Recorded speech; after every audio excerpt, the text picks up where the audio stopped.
ஒரு மனிதனை கடவுள் உண்டாக்கி தன்னை போல அவர் சிருஷ்டித்து இந்த உலகத்திலே படைத்து அவன் செய்த அக்கிரமத்துக்காக பாவத்துக்காக தன் ஜீவனை அவர் இந்த உலகத்திலே மனிதனுக்காக கொடுத்தவர். ஒவ்வொரு மனிதனுக்கும் ஒவ்வொரு நோக்கங்கள் இந்த உலகத்திலே கொடுக்கப்பட்டிருக்கிறது. ஒவ்வொரு மனுஷனும் ஒவ்வொரு காலத்தை நோக்கி ஒவ்வொரு நோக்கத்திற்காக அவன் ஓடுறான். தேவைகள் இருக்குது, கஷ்டங்கள் இருக்குது, வறுமைகள் இருக்கு, பாடுகள் இருக்கு, துன்பங்கள் இந்த உலகத்துல இருக்கு. ஆனாலும் கூட மனுஷன் தனக்கான ஒரு நோக்கத்தை நிறைவேற்றும்படிக்கு இந்த உலகத்துல ஓடிக்கொண்டே இருக்கான். ஆனா இந்த உலகத்துல அவன் என்னதான் செஞ்சாலும் கடைசியா மரணம் அந்த மனுஷனை வெல்றதா இல்லை. எல்லா மனுஷனுமே ஒரு நாள் மறைக்கத்தான் செய்யணும். ஏன்னா இந்த உலகத்துல எவ்வளவு பெரிய பணக்காரனா இருந்தாலும் அவனுக்கும் மரணம் உண்டு. இந்த உலகத்துல எவ்வளவு ஏழ்மையா இருந்தாலும் அவனுக்கும் மரணம் உண்டு.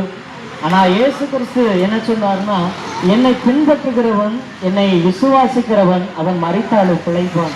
அதாவது இயேசு இந்த உலகத்திலே வாழ்ந்து அவர் 3.5 வருஷம் இந்த ஜனங்களுக்காக தன் ஜீவனை கொடுத்துட்டு 3ஆம் நாள் அவர் உயிரோடு எழுந்தார். இந்த உலகத்துல எத்தனையோ தெய்வங்கள் இருக்கலாம், ஆனா இன்றைக்கும் இயேசு கிறிஸ்துவனுடைய கல்லறை மட்டுமே திறக்கப்பட்டிருக்கு. அதனுடைய அர்த்தம் என்னன்னா, இயேசுவை பின்பற்றுகிற ஒவ்வொரு மனுஷனுமே அவன் பரலோகங்கிற ராஜ்யத்துக்குள்ள பிரவேசித்து அவன் இன்னைக்கும் இளைப்பாறு ஸ்தலத்துக்குள்ள ஜீவனோடு இருக்கிறான். இந்த உலகத்துல பாத்தீங்கன்னா இயேசு கிறிஸ்துவனுடைய அந்த நேசம் மெய்யானது, ஜீவன் உள்ளது.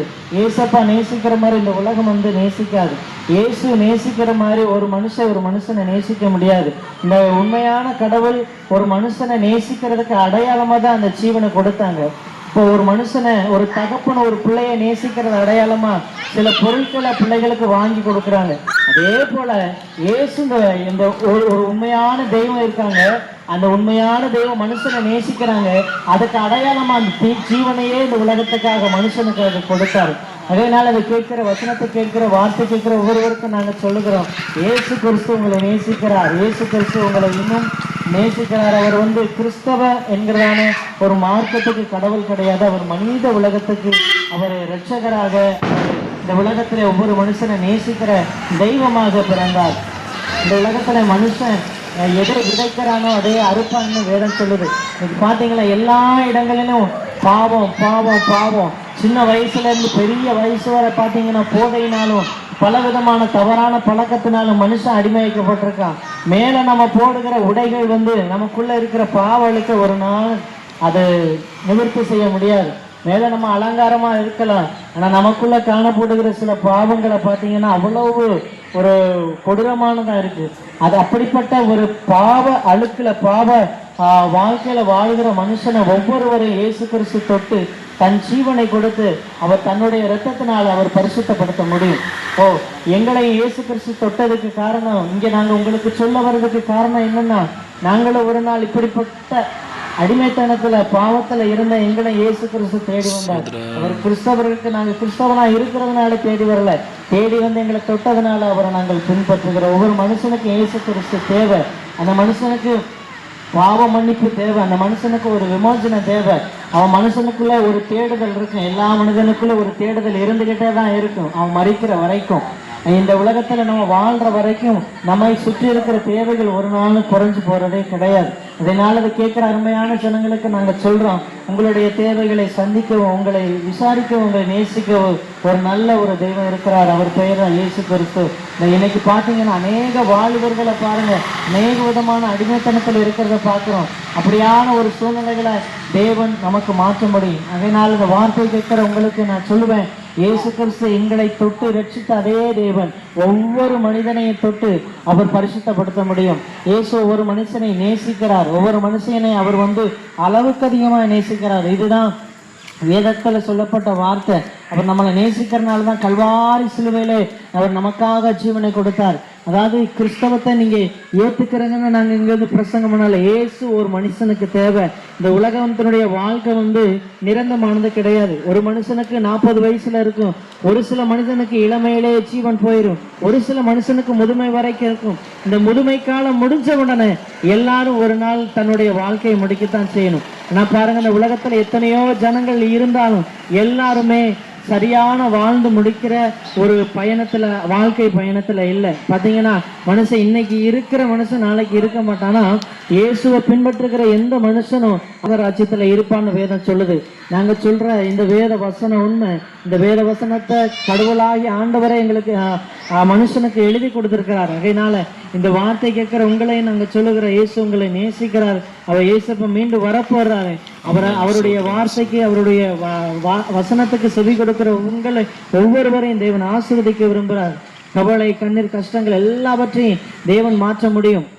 எங்களுக்கு தேவன் செஞ்ச அற்புதங்கள், எங்களுக்கு தேவன் செஞ்ச நன்மைகள், எங்களுக்கு ஏசப்பா செஞ்ச பலவிதமான பெரிய காரியங்களை ஒவ்வொரு மனுஷனும் பெற்றுக்கொள்ள வேண்டும் என்பதற்காக தான் இந்த வார்த்தையை உங்கள் மத்தியில நாங்கள் அறிவிக்கிறோம். அதனால நீங்க கண்ணீரோடு கவலைகளோடு இருக்கலாம். நீங்க எந்த மதத்துல இருந்தாலும் பிரச்சனை இல்லை.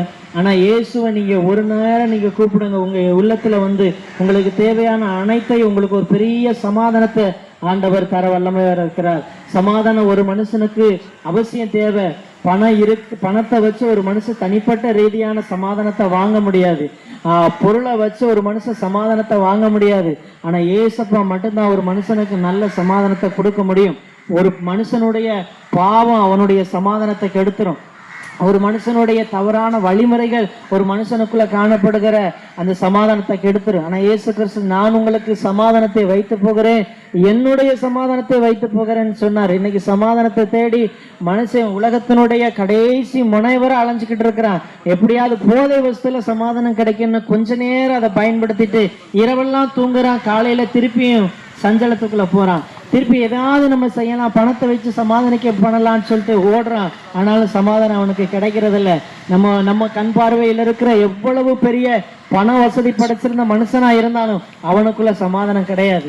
நான் இயேசு கிறிஸ்து கல்வாரி சிலுவையில ரத்தத்தை கொடுத்து ஒரு மனுஷனுக்குள்ள அந்த உண்மையான சமாதானத்தை தந்திருக்கிறாரு. அந்த சமாதானத்தை ஒரு மனுஷனுக்கு எடுத்து போட முடியாது. அந்த மனுஷனை அந்த சமாதானத்தை ஒருவனும் எடுத்துக்கொள்ள முடியாது.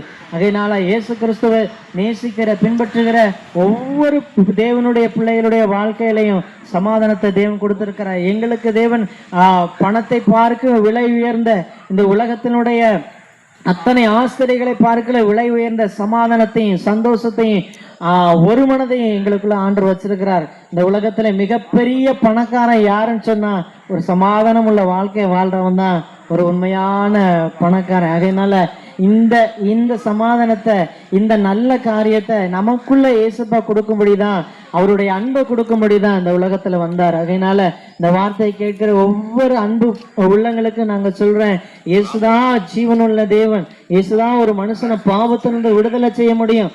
ஏன்னா வேதத்துல சொல்லப்பட்டிருக்கு, அவரை அல்லாமல் வேறு ஒருவராலும் ரட்சிப்பு இல்லை. அதாவது இயேசு கிறிஸ்துனுடைய நாமமே அல்லாமல் இயேசு மட்டும்தான் ஒரு மனுஷனுக்காக பாவ விமோசனத்தை தர முடியும். அதுதான் 5 வேதங்களும் எத்தனை விதமான அனைத்து வேதங்களுமே இயேசு கிறிஸ்து தான் ரட்சகர் அப்படின்னு சொல்லப்பட்டிருக்குது. அதனால இந்த வார்த்தை கேட்கிற உங்களுக்கு நாங்க சொல்றோம், இயேசு மட்டும்தான் உங்க வாழ்க்கையை மாற்ற முடியும். எங்களுடைய வாழ்க்கையை தேவன் மாத்தினார். எங்களுடைய வாழ்க்கையை தேவன் மாற்றி ஒரு நல்ல வழிக்குள்ள ஆண்டவர் நடத்தினார். அதனால அந்த இயேசு ஒவ்வொரு மனுஷனுக்கு தேவை.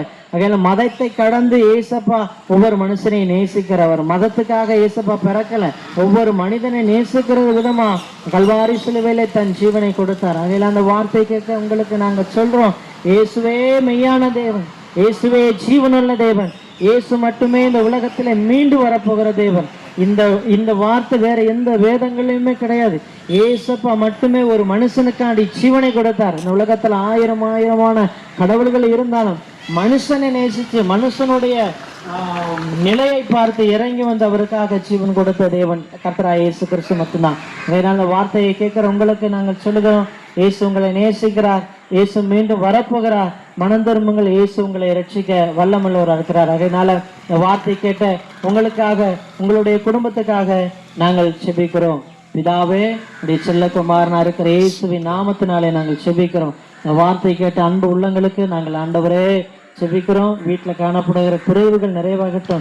பலவீனங்கள், வியாதிகள், வேதனைகள் ஆண்டவரை எல்லாம் நிவர்த்தியாக்கப்படும்படியா செபிக்கிற இயேசுப்பா. கல்வாரி சிலுவையில நீங்க இந்த ஜனங்களுக்காக வச்ச அந்த சமாதானம், சந்தோஷம் ஒவ்வொருவருடைய வீட்டுக்குள்ள கடந்து செல்லும்படியா செபிக்கிற ஆண்டவரை. தேவைகள் எல்லாம் சந்திக்கப்படட்டும். நீங்க மட்டும் ஆண்டவரை ஜனங்களை ரட்சிங்க, ஆளுகை செய்யுங்க. இயேசுவின் நாமத்தில் செபிக்கிறோம் பிதாவே. ஆமென். God bless you. இயேசு உங்களை ஆசீர்வதிப்பாராக. ஆமென். ஆமென்.